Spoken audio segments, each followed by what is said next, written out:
He did not wear a crown, he did not command an army, and yet for years he quietly controlled one of the most powerful gateways into Europe's criminal underworld, turning shipping containers, dockside schedules, and silent agreements into the foundation of an empire that stretched far beyond the borders of the Netherlands. In the shadows of towering cranes and endless rows of steel containers at the port of Rotterdam, fortunes moved unseen, and among the men who understood the true value of that logistical heartbeat was Klaas Bruinsma, a name that would become synonymous with the transformation of Dutch organized crime during the turbulent 1980s.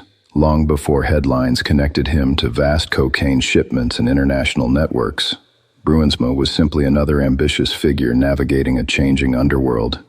But he possessed something that many others lacked: a strategic mind that understood geography as power and infrastructure as opportunity. The Netherlands, with its open economy, advanced transportation systems, and one of the largest ports in the world, was uniquely positioned to become a central artery for goods entering Europe, and Bruinsma recognized that legal trade routes could conceal illegal ones with remarkable efficiency. As global demand for cocaine surged during the late 20th century, European markets began to expand rapidly, and suppliers sought reliable entry points capable of handling large volumes without drawing immediate suspicion. Rotterdam, already processing millions of tons of legitimate cargo, offered the perfect camouflage, and Bruinsma's growing network allegedly learned how to exploit that complexity. Instead of relying solely on brute force or street-level intimidation, he focused on building relationships, cultivating contacts in transportation sectors, and understanding how customs inspections worked when they were strict and when they were overstretched. This approach allowed his organization to operate with a level of sophistication that distinguished it from smaller criminal groups that depended on chaotic, high-risk smuggling tactics. His rise coincided with a broader shift in European organized crime, where traditional smuggling operations began evolving into multinational enterprises that mirrored legitimate corporations in structure and planning. Bruinsma allegedly embraced compartmentalization, ensuring that different layers of his network knew only what was necessary, reducing vulnerability if one segment was exposed. Such structure created resilience, and resilience created influence. By the mid-1980s, his name was increasingly mentioned in connection with large-scale hashish and cocaine trafficking, and authorities began to suspect that a centralized figure was coordinating movements that appeared unusually coordinated for independent actors. Yet proving such coordination was difficult because the system relied not only on fear, but also on mutual benefit. Dock workers, intermediaries, transport handlers, and international contacts each played small roles within a much larger mechanism, and when every participant had something to gain, silence became an unwritten contract. Bruinsma's understanding of logistics extended beyond ships and containers. He reportedly invested in legitimate businesses that provided plausible explanations for movement, storage, and communication. Warehouses, transportation firms, and real estate holdings offered layers of insulation between the drugs and the individual at the top. In an era before advanced digital surveillance, much of this coordination relied on face-to-face meetings and coded communication, creating a culture of secrecy that was difficult to penetrate. The Netherlands' relatively tolerant policies toward certain substances at the time also created a complex legal environment, where the lines between soft and hard drugs sometimes blurred public perception, even though cocaine trafficking carried severe consequences. Bruinsma allegedly capitalized on that ambiguity, embedding his operations within a broader culture that did not immediately associate Dutch ports with global narcotics trafficking on the scale seen in other regions. As European demand intensified, connections reportedly expanded beyond national borders, linking suppliers from Latin America to distribution networks across Germany, Belgium, and beyond. Each successful shipment reinforced the perception that the system was nearly untouchable, and success in organized crime often breeds both confidence and complacency. But in these early years, the defining feature of Bruinsma's strategy appeared to be patience. Rather than seeking sudden domination, he allegedly built gradually, strengthening supply chains, diversifying routes, and ensuring that if one corridor closed, another remained open. This adaptability was crucial in a world where law enforcement tactics constantly evolved.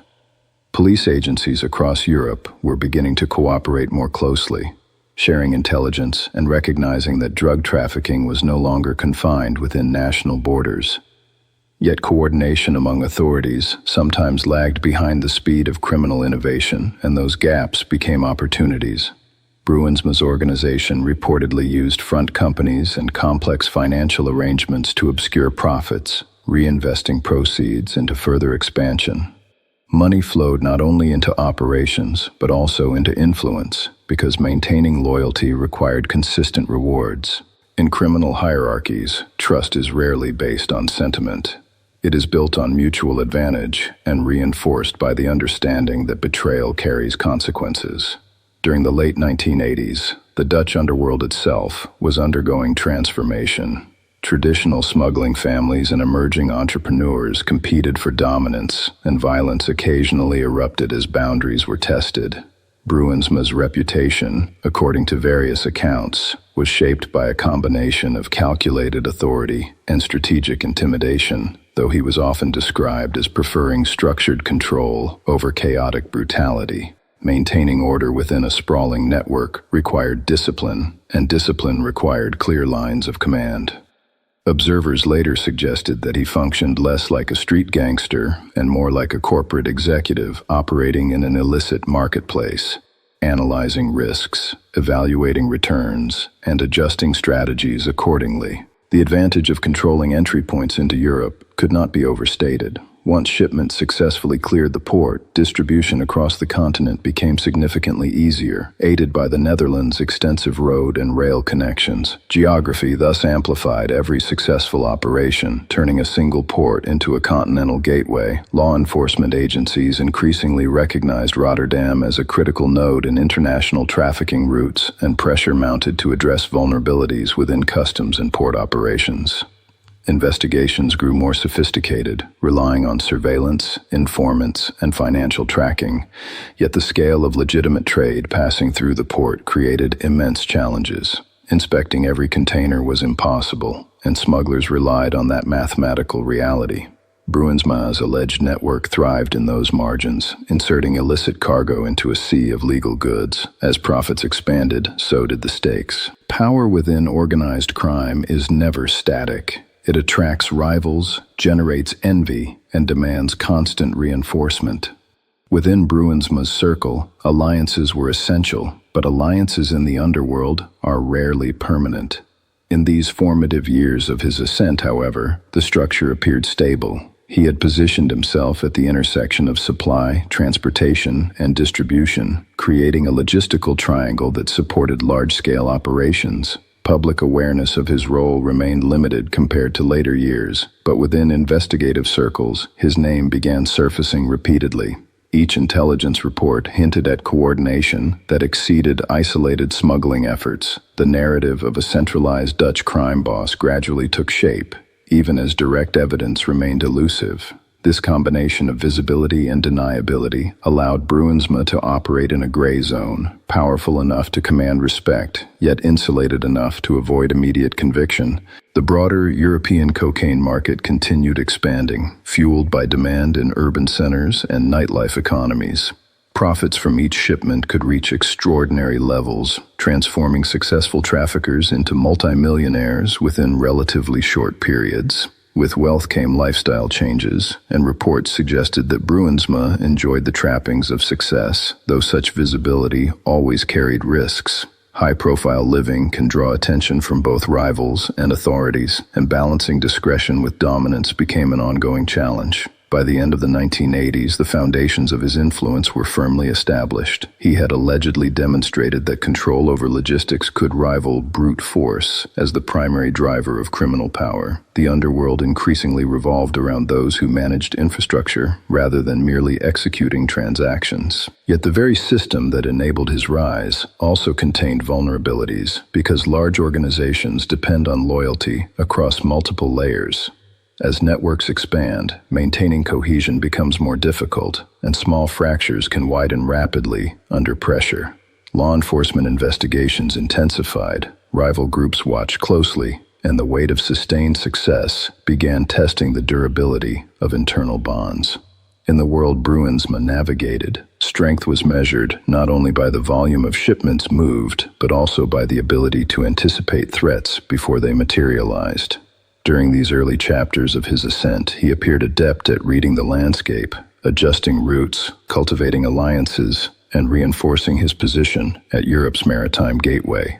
The cranes of Rotterdam continued lifting containers day and night, symbolizing global commerce, while hidden within that rhythm, an illicit enterprise allegedly flourished, reshaping the Dutch criminal underworld and setting the stage for conflicts that would eventually challenge the very foundations of the empire he had built.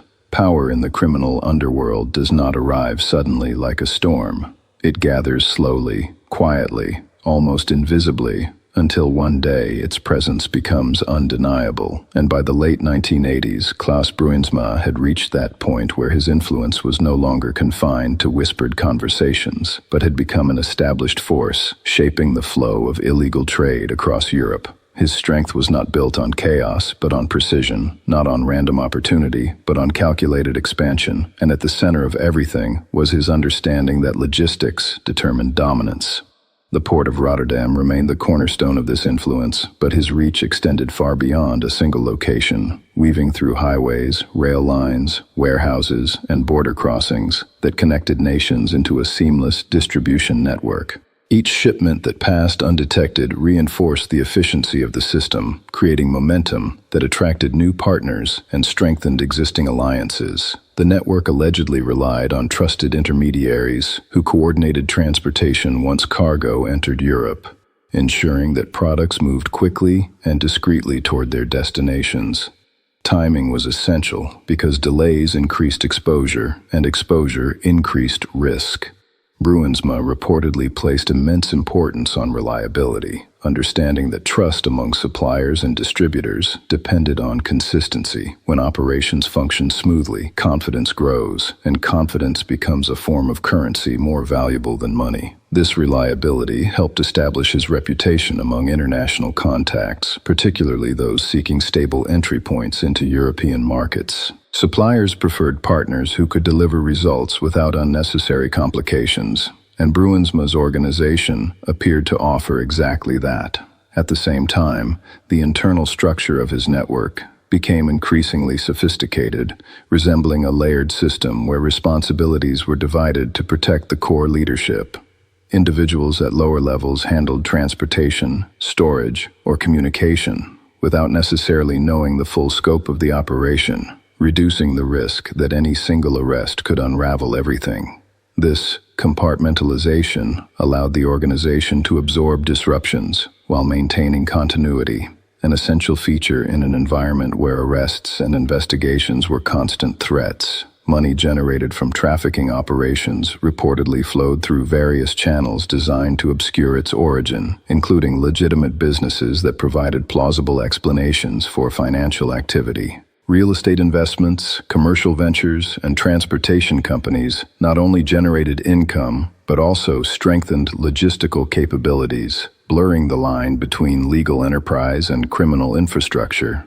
Such integration made the network more resilient because dismantling it required addressing both its visible and hidden components. As his influence expanded, Bruinsma's presence within the Dutch underworld became more pronounced, and with greater prominence came greater scrutiny.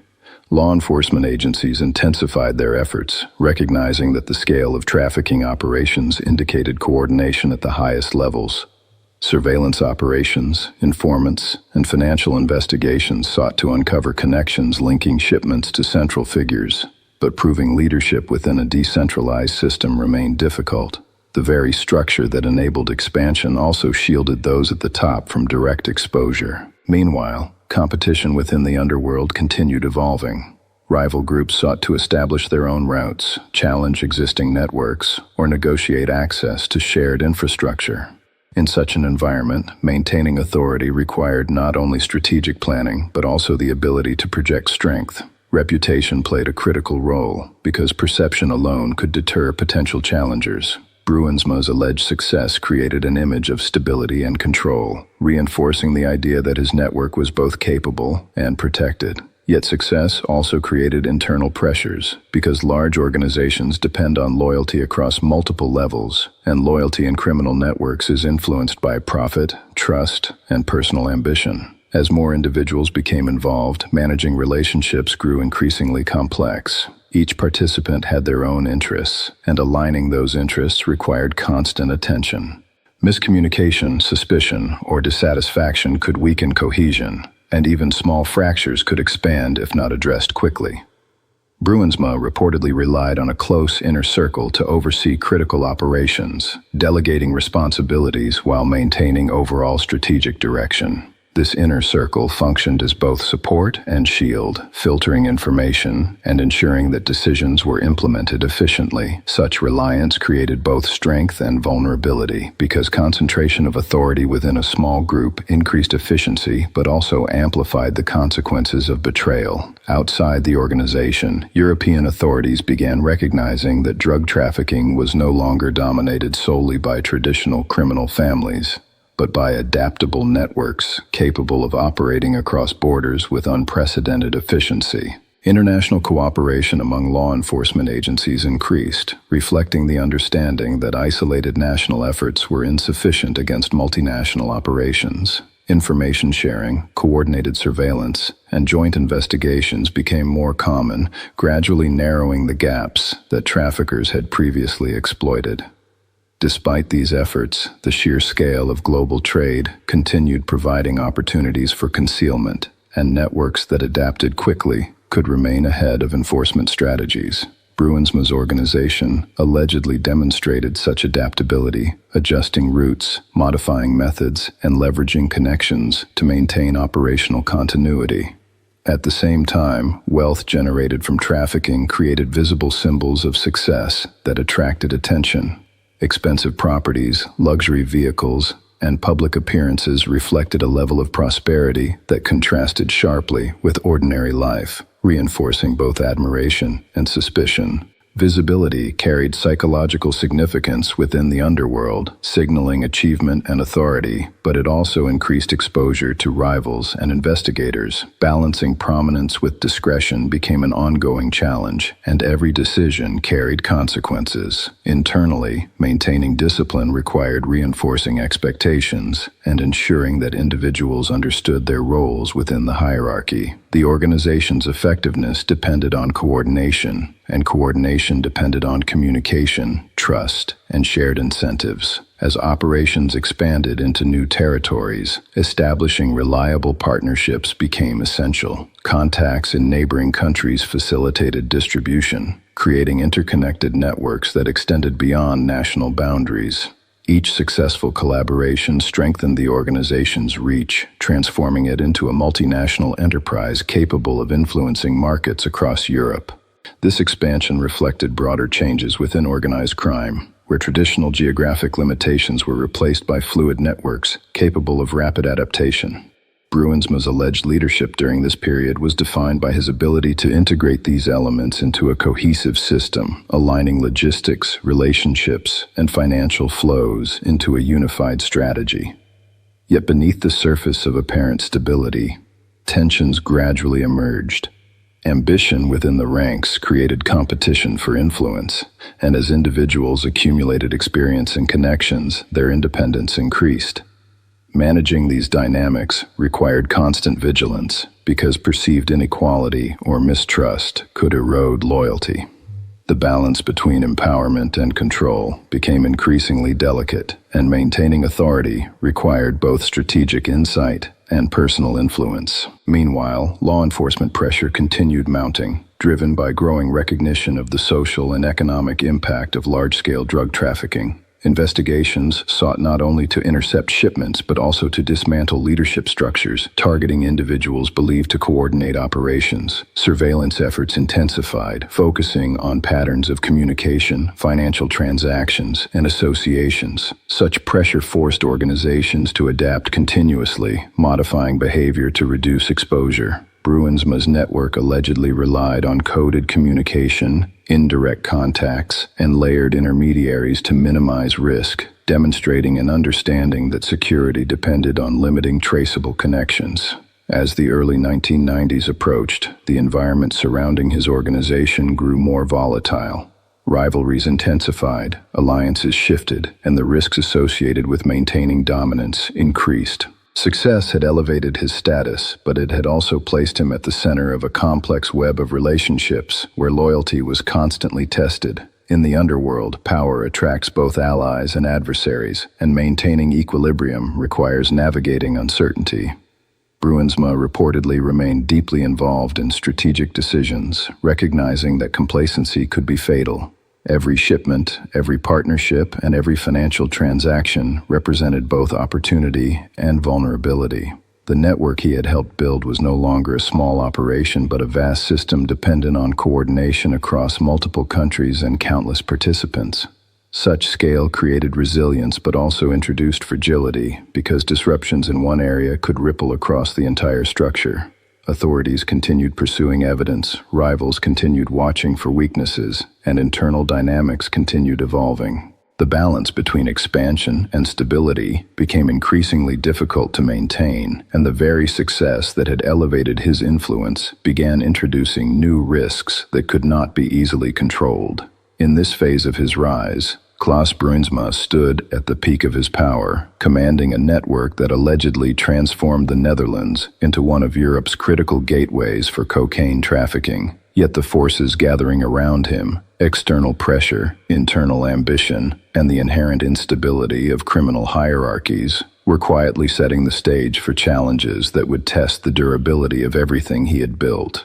The cranes of Rotterdam continued lifting containers day and night, symbolizing global commerce. While hidden within that rhythm, an illicit enterprise allegedly flourished, reshaping the Dutch criminal underworld and setting the stage for conflicts that would eventually challenge the very foundations of the empire he had built. Power at its highest level often creates an illusion of permanence, a belief that systems built with careful planning and reinforced through years of success can withstand any threat. Yet history has repeatedly shown that the greatest vulnerability of any criminal empire lies not in external enemies, but within its own inner circle, where trust is both essential and fragile. By the early 1990s, Klaas Bruinsma stood at the center of a network that had allegedly reshaped the landscape of organized crime in the Netherlands. But the very structure that had enabled his rise was beginning to show signs of internal strain. Success had created wealth, influence, and reach, but it had also created ambition among those closest to him, and ambition can slowly transform loyalty into rivalry. Individuals who once depended entirely on centralized leadership began developing their own connections, their own sources of information, and their own visions of control. As authority becomes distributed, even slightly, the balance that sustains a hierarchy becomes more difficult to maintain.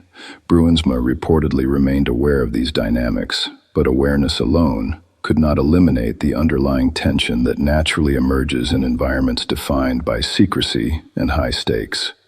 Each decision carried consequences that extended beyond immediate outcomes, shaping perceptions among allies and subordinates alike.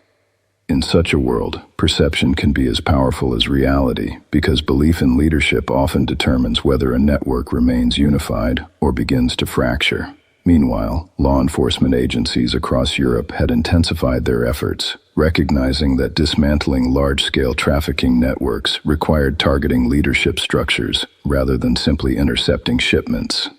Investigators worked to identify patterns, relationships, and vulnerabilities, hoping to disrupt operations at their core. Increased cooperation between countries meant that information flowed more freely, narrowing the gaps that traffickers had previously exploited. Surveillance became more sophisticated, and authorities began building cases that focused not only on individual transactions, but on the broader systems that enabled them. This growing pressure added another layer of stress to an already complex environment, forcing those involved to operate with heightened caution. The risks associated with maintaining dominance grew steadily, and every action carried the possibility of exposure. At the same time, the internal atmosphere within Bruinsma's organization reportedly became more uncertain. Trust, once reinforced by shared success, began facing subtle challenges as personal interests diverged. In criminal networks, loyalty is often tied to mutual benefit, and when individuals believe their interests are no longer aligned with leadership, they may begin reconsidering their position. Such shifts rarely occur suddenly. They develop gradually, influenced by perceived opportunity, dissatisfaction, or fear. Bruinsma's leadership had allegedly relied on strategic control and careful delegation, but delegation inevitably creates distance between the leader and the operational details. That distance can create blind spots, and blind spots can allow resentment or ambition to grow unnoticed. Reports suggested that tensions within his circle had begun affecting relationships, creating an atmosphere where certainty was replaced by suspicion. This erosion of cohesion did not immediately dismantle the network, but it weakened the invisible bonds that held it together. In the underworld, unity is maintained not only through profit, but through confidence in leadership's ability to protect and sustain the organization. When that confidence begins to waver, stability becomes increasingly difficult to preserve. Bruinsma's prominence also meant that his actions were closely observed, not only by authorities, but by rivals and associates. His position at the top of a powerful network made him both influential and vulnerable, because visibility increases risk in environments defined by competition and secrecy. Every public appearance, every meeting, and every movement carried implications that extended beyond the moment itself. Rivals watched for signs of weakness, while investigators searched for opportunities to gather evidence. The weight of sustained success created pressure that few individuals could escape indefinitely. Organized crime leadership often exists in a constant state of tension, balancing expansion with security, authority with caution, and trust with skepticism. As the network expanded, maintaining control required continuous adaptation, but adaptation becomes more difficult as complexity increases. The system Bruinsma had allegedly built was vast, involving numerous participants across multiple countries, and coordinating such a system required not only strategic insight, but also dependable loyalty at every level. When even one critical link becomes unreliable, the entire structure can face instability. By this time, the underworld environment in the Netherlands had evolved into a competitive landscape where influence was constantly contested. New figures emerged, alliances shifted, and the balance of power remained fluid. Bruinsma's legacy as a dominant figure was firmly established, but dominance does not guarantee permanence. Criminal empires often reach a peak where further expansion introduces more risk than reward, and maintaining existing control becomes the primary challenge. The forces shaping his world, law enforcement pressure, internal ambition, and external competition, were converging in ways that made stability increasingly fragile. The events that followed would demonstrate how quickly circumstances can change, even for those who appear untouchable. Bruinsma's assassination marked a turning point not only in his own life, but in the broader Dutch criminal underworld, sending shockwaves through networks that had relied on his leadership. His death revealed the inherent instability of systems built on secrecy and power, where trust can dissolve and alliances can collapse without warning. The assassination underscored a reality that many within organized crime understand but cannot escape. Leadership brings both influence and exposure, and the higher one rises, the greater the risks become. The impact of his death extended beyond immediate consequences, influencing the structure of organized crime in the Netherlands for years to come. Networks that had once operated under centralized control were forced to adapt, redistributing authority and redefining relationships. Some individuals sought to fill the void, while others retreated, recognizing the dangers associated with prominence. Law enforcement agencies intensified their efforts, using the disruption as an opportunity to weaken trafficking networks and prevent consolidation of power. Bruinsma's legacy became a symbol of both the potential and the peril of organized crime leadership. His rise demonstrated how strategic thinking, logistical control, and calculated expansion could transform an individual into a dominant figure within an international network. His fall demonstrated how fragile that dominance could be when faced with internal betrayal and external pressure. The The story of his life reflects broader truths about organized crime itself, where success depends on coordination, secrecy, and trust. Yet those same elements create vulnerabilities that can never be fully eliminated. Even the most carefully constructed systems rely on human relationships, and human relationships are inherently unpredictable. Bruinsma's influence had reshaped the role of the Netherlands within global trafficking routes, highlighting the importance of geography, infrastructure, and logistics in determining criminal power.